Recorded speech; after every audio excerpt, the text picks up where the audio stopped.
Assalamualaikum warahmatullahi wabarakatuh. Anak-anak kelas 7D, kelas 7E, mari kita lanjutkan materi kita pelajaran fikih.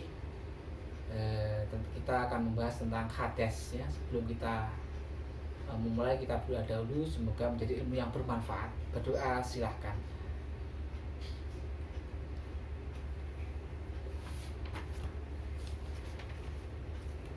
Baik, bisa kalian buka buku modul halaman 10 itu ya. Di halaman 10 sudah dijelaskan di situ tentang hadas ya. Kita mulai halaman tentang hadas, halaman 9 juga ada, sudah diterangkan. Hadas itu ya berasal dari kata al-hadasu, artinya suatu peristiwa kotoran atau tidak suci. Sedangkan menurut istilah syariat Islam ialah keadaan tidak suci seseorang sehingga menjadikan tidak sah dalam melakukan suatu ibadah tertentu. Jadi hadas itu harus kita hilangkan. Hadas, najis itu kalau kita mau beribadah harus dihilangkan supaya ibadah kita diterima Allah. Tidak hanya itu saja, kita juga harus menghilangkan sifat-sifat buruk hati kita, seperti pamer, menggibah, riya pamer sama saja, terus ujub, takabur, itu adalah juga hal-hal yang bisa merusak amal ibadah kita. Jadi ibadah itu bisa diterima kalau kita suci dalam lahir, juga suci batin kita. Lahir batin harus suci supaya ibadah kita diterima Allah. Kita sholat tapi masih ada najis, itu nggak sah. Kita sholat tapi kita pamer, sholat supaya dilihat orang, ya itu sholatnya juga tidak mendapat pahala. Jadi untuk mendapat pahala itu harus ikhlas, seperti itu ya.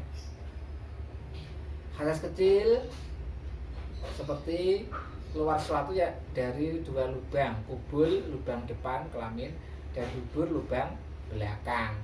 Buang air kecil, buang air besar, kentut, itu membatalkan wudu. Hilang akal, mabuk, gila, pingsan, tidur, itu juga harus berwudu. Bersentuhan antara kulit laki-laki dengan kulit perempuan yang bukan mahramnya secara langsung.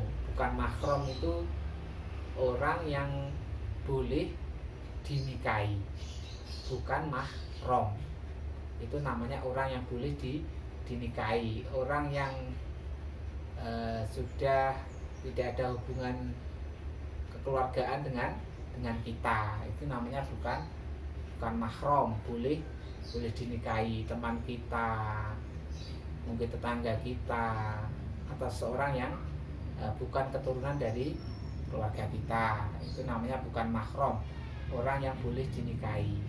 Kalau kita bersentuhan kulit dengan orang yang boleh kita nikahi, itu menyebabkan wudhu kita batal. Tapi kalau kita menyentuh mahram kita, orang yang dilarang kita nikahi, seperti ibu, bapak, adik, kakak, ayah ke atas, ayah ke bawah, ibu ke atas, ibu ke bawah dari keturunannya, itu namanya mahram, orang yang tidak boleh kita nikahi. Kalau kita menyentuh mahram yang tidak boleh kita nikahi, itu tidak batal. Jadi kalau bukan mahram boleh dinikah, itu membatalkan wudhu kita. Tapi kalau mahram, orang yang tidak boleh kita nikahi, itu tidak menyebabkan wudhu kita batal.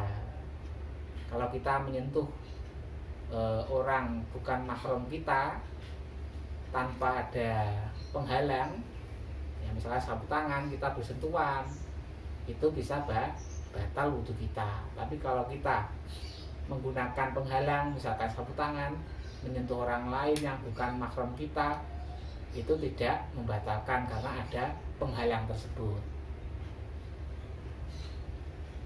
Terus menyentuh kemaluan, baik kemaluan orang lain maupun kemaluan diri sendiri dengan telapak tangan atau jari secara langsung alias tanpa penghalang. Jika yang mengenai kemaluan selain telapak tangan dan jari, maka tidak apa-apa. Jadi kalau menyentuh kemaluan selain telapak tangan dan jari, maka tidak apa-apa. Maka dengan sini menyentuh kemaluan dengan sini nggak apa-apa. Menyentuh kemaluan karena bukan jari. Tapi kalau menyentuh kemaluan dengan telapak tangan ini ya, dan atau dengan jari, itu wudunya batal. Baik wudu kita ya, wudu kita itu bisa batal. Itu menyentuh kemaluan ya. Jadi baik kemaluannya sendiri atau kemaluan orang lain, itu tanpa pembatas maka wudunya bisa batal. Selanjutnya hadas besar ya. Hadas besar itu keadaan seseorang tidak suci, dan supaya menjadi suci maka harus dengan mandi besar atau bertayamum. Hadas kecil itu dengan berwudu, kalau tidak bisa wudu dengan tayamum. Kalau hadas besar itu mensucikannya harus dengan mandi besar. Kalau tidak bisa mandi besar, dia harus bertayamum untuk menghilangkan hadas besarnya.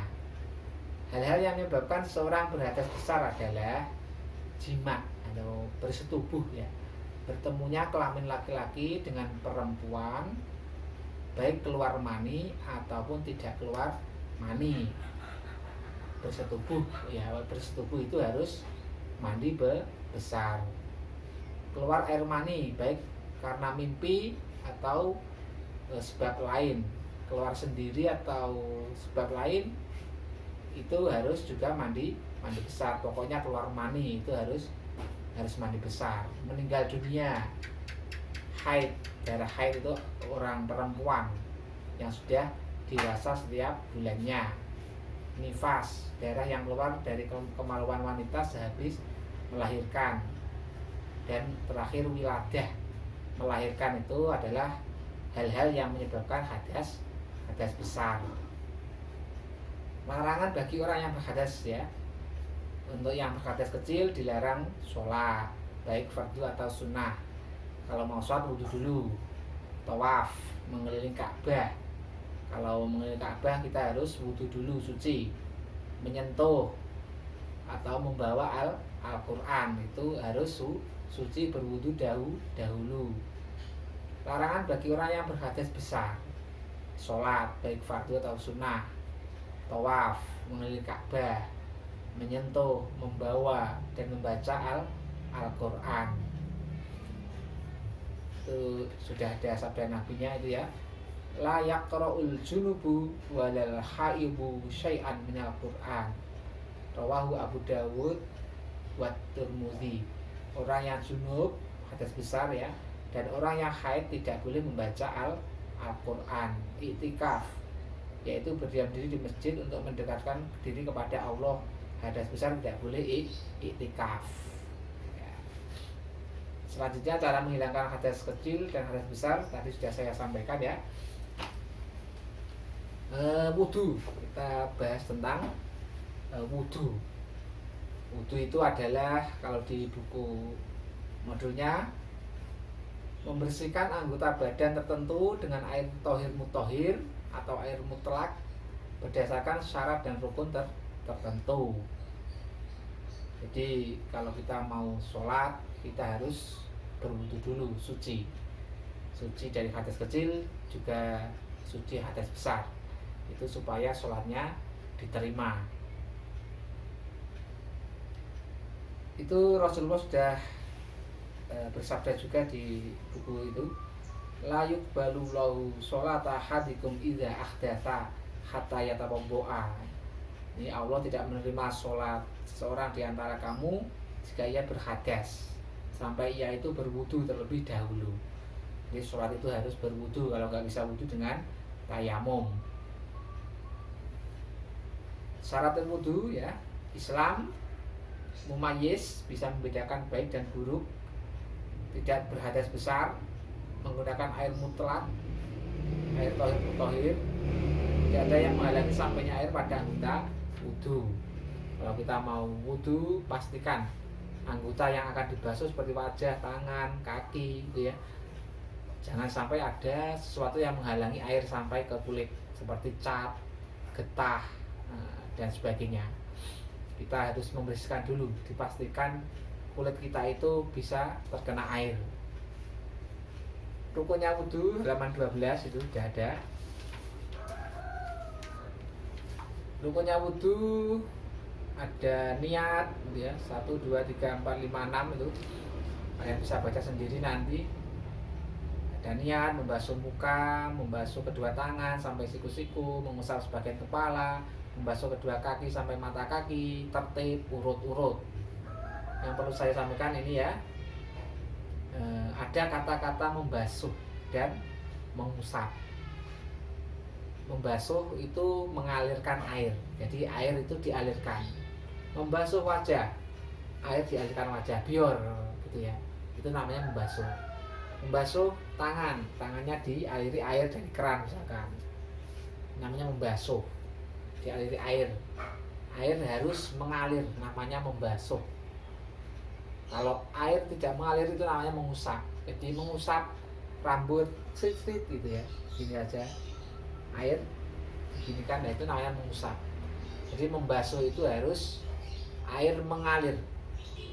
Kalau tidak mengalir namanya mengusap. Nah di wudhu ini itu ada kata membasuh. Membasuh muka, membasuh kedua tangan, membasuh kedua kaki. Itu membasuh harus air mengalir, dialirkan air. Kalau mengusap itu tidak dialirkan air, mengusap sebagian rambut itu ya, seperti itu. Dan rambut itu yang diusap itu harus yang berada di area kepala kita. Rambut yang di area kepala kita ini ya, itu yang wajib diusap. Kalau rambut sudah keluar, misalkan rambutnya sampai pundak, sampai punggung, lah rambut yang sampai pundak, punggung itu tidak sah kalau diwudukan.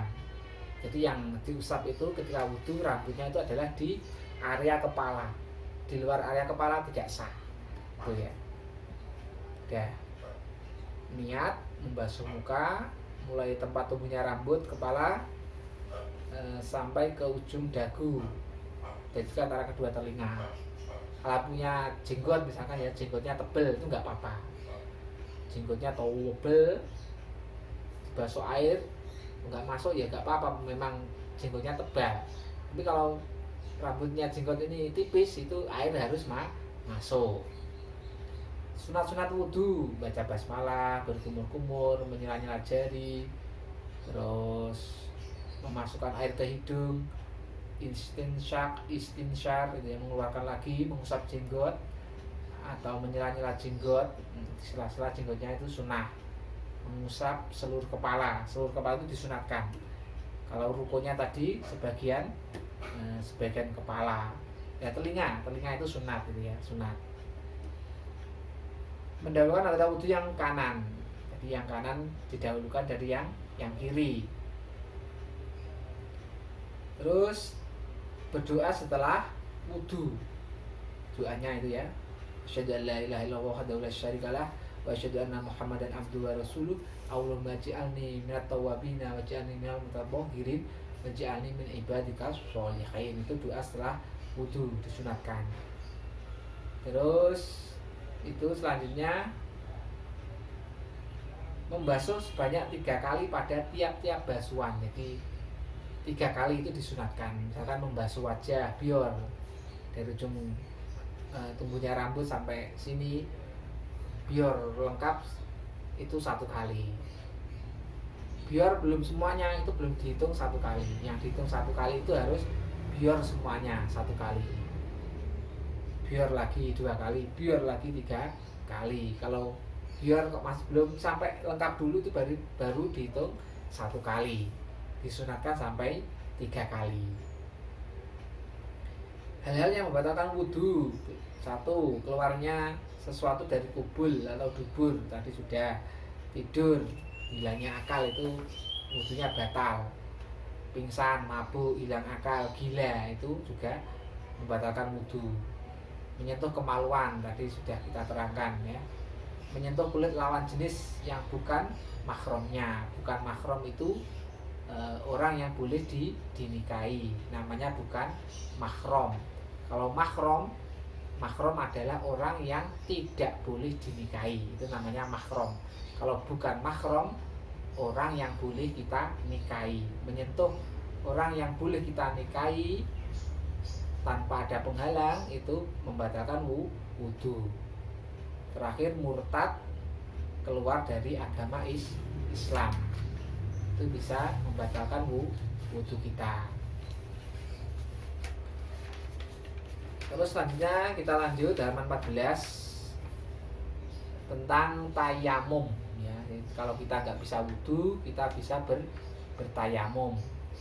Tayamum adalah mengusap tanah atau debu yang suci pada muka dan kedua tangan dengan beberapa syarat dan rukun tertentu. Mengapa kok boleh tayamum itu ya? Karena tidak ada air, atau ada air tapi sangat terbatas dan tidak mencukupi, artinya sedikit sekali, sehingga nggak bisa untuk wudhu, kita harus tayamum. Sakit, kalau kita wudhu sakitnya tambah parah, berarti kita harus tayamum. Suhu sangat dingin, jika terkena air maka dia menjadi sakit atau banyak kemudorotan yang ditimbulkan. Jadi kalau kita nggak bisa wudhu untuk menghilangkan hadas kecil, kita nggak bisa mandi besar untuk menghilangkan hadas besar, kita harus menggantinya dengan tayamum. Syarat-syarat tayamum ada uzur ya, misalkan tidak ada air atau sakit, telah masuk waktu sholat, sudah waktunya sholat zuhur, nggak ada air ini, ya kita tayamum. Mencari air namun nggak menemukan air, sudah kemana-mana cari air, nggak ada air, ya sudah kita tayamum. Bertayamum dengan debu yang suci, pastikan debu itu suci. Rukun tayamum ya, pertama niat itu, yang kedua mengusapkan kedua telapak tangan pada wajah, terus mengusapkan kedua telapak tangan pada kedua tangan sampai siku, tertib atau berurutan. Coba kita praktekkan ya tayamum. Kita buka dulu. Misalkan kita sudah nggak bisa wudhu ya, misalkan nggak bisa wudhu, kita harus bertayamum. Nah, ini kacamata harus copot ini. Nggak bisa tayamum. Misalkan kita tayamum mengganti wudhu dulu ya. Nawaitu tayammuma liraf'il hadasil asghari fardhu lillahi ta'ala. Saya niat tayamum untuk menghilangkan hadas kecil, fardu karena Allah Ta'ala. Kita ambil debu yang sini, misalkan gini ya, misalkan sini ada debunya, kita debu ambil, kita usapkan ke wajah ini. Setelah itu ambil debu lagi, ganti sebelah sini, nggak boleh yang sini, nggak boleh, ganti tempat lagi. Ini ambil debu, misalkan di tembok atau di mana ya, ambil debu, ganti yang terus tangannya ini ya.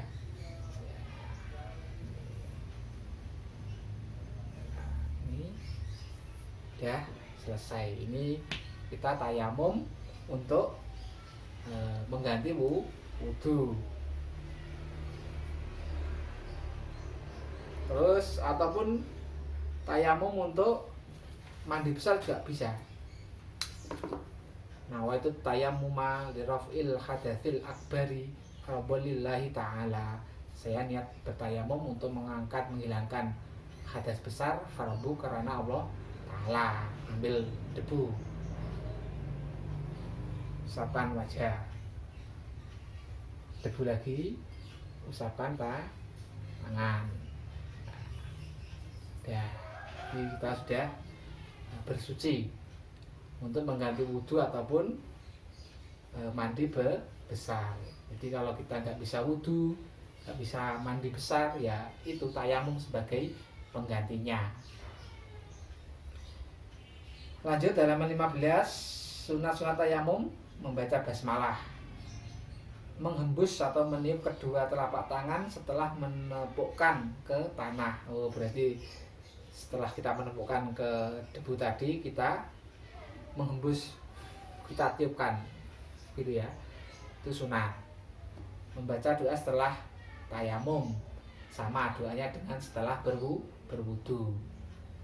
Hal-hal yang membatalkan tayamum: A. Segala, ya, semua ya, yang membatalkan wudhu itu membatalkan tayamum. Mendapatkan air sebelum mengerjakan sholat bagi orang yang tayamum karena tidak mendapatkan air. Terus ketentuan tayamum ini: setiap akan melakukan sholat fardu wajib bertayamum terlebih dahulu walaupun belum batal, karena pada dasarnya tayamum itu untuk sekali sholat fardu saja. Kalau kita mau sholat duhur, asar, maghrib, isya, subuh, sholat fardu itu harus tayamum. Satu kali tayamum untuk satu kali sholat fardu. Duhur tayamum untuk sholat duhur, asar tayamum untuk sholat asar, maghrib tayamum untuk sholat maghrib, dan seterusnya kalau sholatnya wajib seperti itu. Apabila melaksanakan sholat sunnah walaupun beberapa kali, maka cukup baginya sekali tayamum saja. Kalau untuk sholat sunat, kita sekali tayamum sudah untuk semua sholat sunat ya. Kalau sholat fardu kita sekali tayamum untuk satu kali sholat fardu. Kalau sholat sunat itu satu kali tayamum untuk beberapa sholat sunat. Apabila menemukan air setelah melaksanakan sholat, setelah kita sholat ya, kita ada air, maka tidak perlu mengulangi lagi sholatnya. Kalau sudah sholat, kita misalkan ada air, hujan atau gimana, kita tidak perlu mengulangi sholatnya. Tapi seandainya mau mengulangi lagi, itu juga lebih baik. Kita lanjut halaman 16 ya. Halaman 16 kita selesaikan saja materinya sampai halaman 21 nanti ya. Halaman 16 yaitu istinja. Menurut bahasa, istinja berasal dari bahasa Arab al-istinja'u, artinya terlepas atau selamat. Sedangkan menurut istilah syariat Islam adalah bersuci sesudah buang air besar atau buang air kecil. Jadi bersuci dari sesudah buang air besar ataupun buang air kecil, atau disebut cebok ya. Cebok itu atau istinja. Tata cara istinja itu di bawahnya. Beristinja itu hukumnya wajib bagi orang yang sudah yang baru saja buang air besar atau kecil.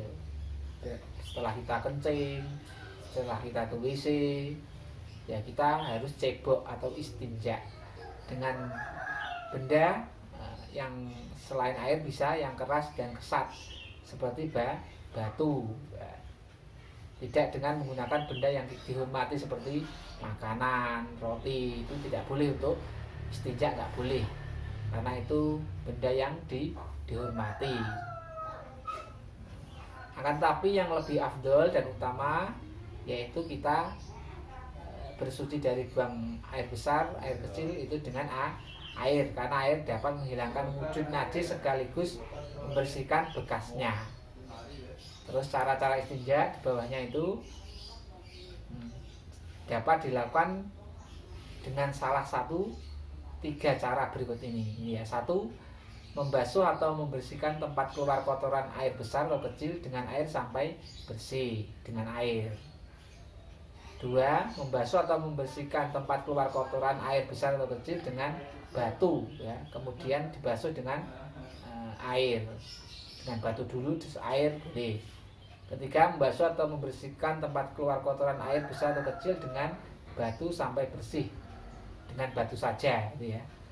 Sekurang-kurangnya dengan 3 batu. Jadi minimal 3 batu atau 1 batu. 1 batu boleh.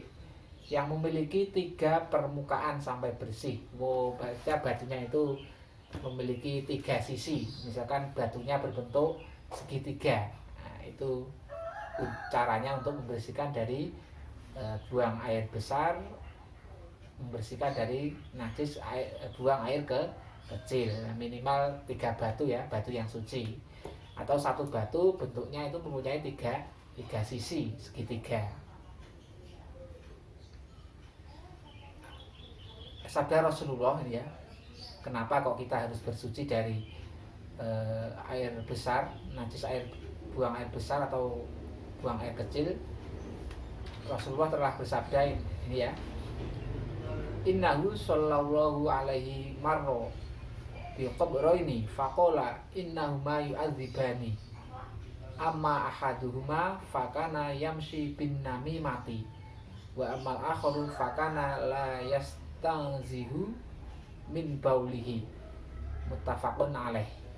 Sesungguhnya Nabi Muhammad SAW telah melalui ya, berjalan melalui 2 buah kuburan. Ketika itu beliau berkata kepada kedua orang yang ada dalam kubur yang disiksa itu. Yang seorang disiksa karena mengadu-adu orang, suka mengadu domba, itu disiksa nanti di kubur. Dan yang seorang lagi karena tidak menyucikan air kencingnya ya. Kalau kita kencing atau kalau kita buang air besar itu harus disucikan. Kalau tidak mau mensucikan, nanti di kubur kita akan disiksa karena tidak mau mensucikan. Nabi juga bersabda, apabila seorang kamu beristinja dengan batu, hendaklah dengan ganjil 3, 5, 7 gitu ya, minimal 3 atau satu yang punya sisi 3, ada sisinya 3 gitu ya, bentuk segitiga. Kalau batunya cuma satu harus mempunyai 3 sisi ya, seperti itu. Syarat istinja dengan batu atau dengan benda keras lainnya. Ini batu atau benda itu keras atau kesat dan harus suci serta dapat dipakai untuk membersihkan najis.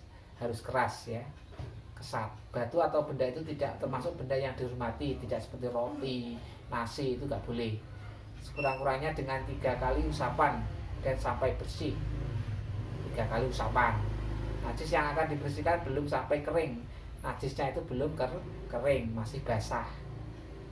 Najis itu tidak pindah dari tempat keluarnya, jadi najis itu tidak berceceran ke bagian tempat keluarnya najis itu. Misalkan dari kelamin depan itu ya, misalkan kita kencing, jadi airnya itu belum kemana-mana, belum kemana-mana, airnya masih di tempat keluarnya air itu tersebut, lubangnya keluar itu. Najis itu tidak bercampur dengan benda lain meskipun benda itu suci dan tidak terpercik oleh air, jadi nggak boleh kecampuran benda lain juga najisnya. Ada buang air ya, bagaimana kita buang air besar atau kecil yang baik ya. 1, mendahulukan kaki kiri pada waktu masuk ke WC atau toilet itu, dan mendahulukan kaki kanan waktu keluar dari WC. Kalau kita mau masuk WC, kita masukkan kaki kiri dulu dengan baca doa itu ya, Allahumma inni a'udzubika minal khubuthi wal khaba'ith itu. Kalau keluar WC kita kaki kanan dengan baca doa juga, alhamdulillahilladzi adzaba 'anil adza wa afani. Pada waktu buang air hendaklah memakai alas kaki. Kita pakai alas kaki kalau buang air kecil atau air besar. Istinja hendaknya dilakukan dengan tangan kiri. Jadi membersihkan kotoran air kecil tadi ya, buang air kecil, buang air besar, itu istinjanya dilakukan dengan tangan sebelah kiri. Hal-hal yang dilarang ketika buang air ya, buang air di tempat terbuka. Jadi nggak boleh, kalau di tempat terbuka itu nggak boleh.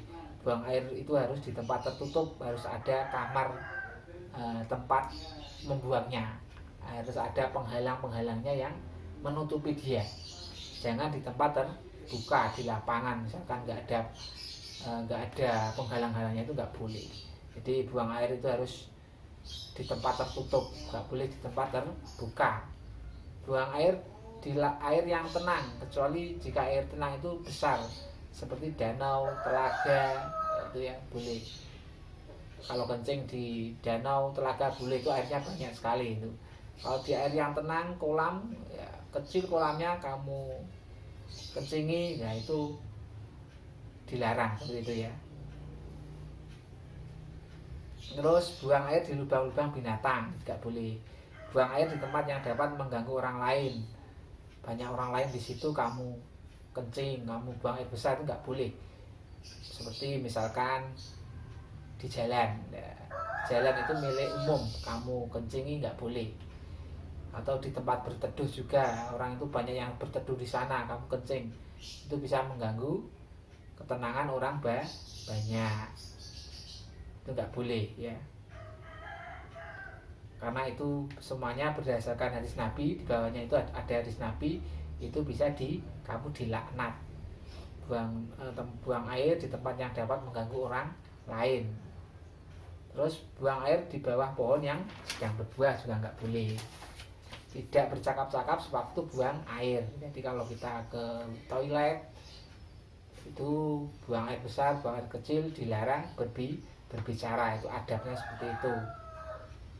Menghadap kiblat dan membelakanginya, jangan menghadap kiblat atau menghadap ke timur, jangan ya. Tidak memandang ke atas atau ke farjinya, termasuk juga kotoran yang keluar, jangan dilihat. Membawa ayat Al-Quran atau membacanya, jangan di toilet itu membaca Quran, nggak boleh. Doa sebelum dan sudah buang air itu sudah saya sebutkan tadi. Terus yang terakhir ini hadas besar dan tata cara toharohnya. Hadas besar tadi sudah kita sebutkan ya, seperti setubuh, keluar air mani, haid, nifas, wilada, itu adalah hadas besar. Cara toharohnya harus mandi besar, atau kalau nggak bisa mandi besar dengan tayamum untuk menghilangkan hadas besar. Hal-hal yang menyebabkan berhadas besar itu di halaman 18, bersetubuh gitu ya, keluar air mani, meninggal dunia, haid, nifas, wilada, itu bisa menyebabkan orang itu hadas besar. Terus hal-hal yang terlarang bagi orang yang berhadas.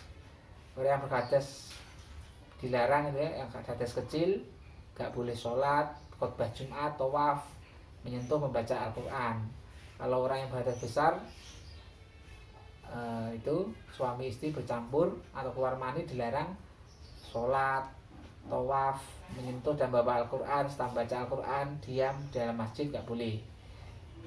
Orang yang berhadas besar karena haid, nifas, wiladah dilarang itu sholat fardu atau sunnah, tawaf, masuk masjid, menyentuh dan bawa mushaf Al-Quran, berpuasa, beriktikaf, dan berhenti di dalam masjid. Berhubungan suami istri juga nggak boleh saat haid, nifas atau wiladah, dan juga tidak boleh bercerai. Kalau bercerai nanti kalau sudah suci boleh bercerai. Mandi, bab mandi ada mandi sunnah, ada mandi wajib. Mandi sunnah adalah mandi yang disunahkan, dianjurkan ketika akan atau sudah melakukan suatu perbuatan tertentu, seperti akan mengerjakan sholat Jumat, akan mengerjakan sholat hari raya, itu mandi sunnah. Mau tawaf, masuk ke Mekah, ke Madinah, itu mandi sunnah. Kalau mandi wajib itu mandi yang diharuskan untuk menghilangkan hadas besar tadi sudah. Syarat mandi Islam tamyiz, bisa menggunakan baik dan buruk, menggunakan air suci mensucikan, tidak ada yang menghalangi sampainya air pada anggota badan, tidak dalam keadaan nifas gitu ya.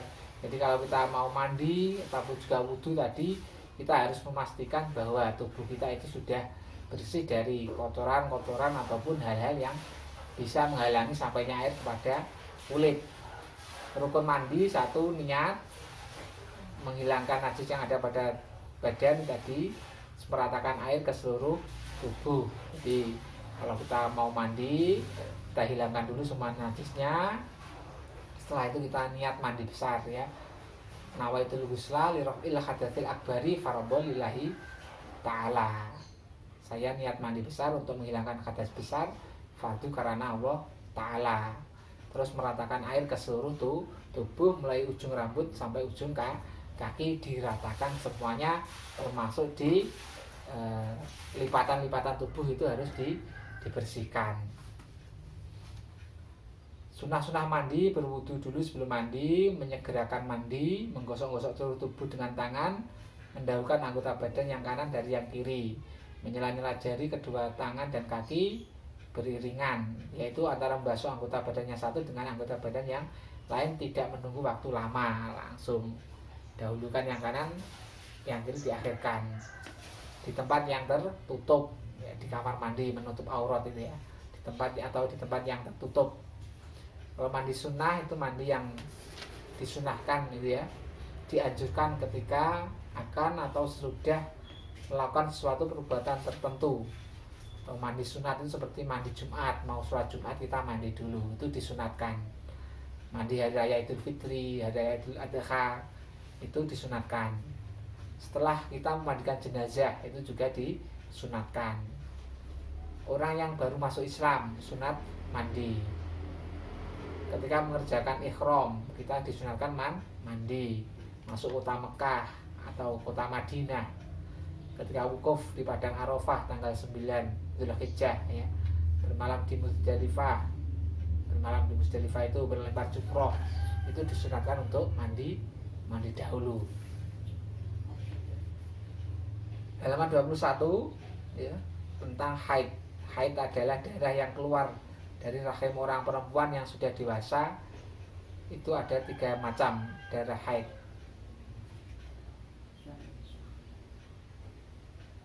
Kita ulangi dulu ya. Ini darah yang keluar dari rahim orang perempuan yang sudah dewasa itu ada 3 macam. Maksudnya seperti itu. 1 darah haid, 2 darah nifas, 3 darah istihadah atau darah penyakit. Kalau darah haid adalah darah yang keluar dari kemaluan orang perempuan dalam keadaan sehat tanpa sebab melahirkan anak. Warnanya hitam, kemerahan dan panas. Di darah haid, darah menstruasi ini adalah darah yang keluar dari kelamin orang perempuan yang sudah balik, yang sudah dewasa.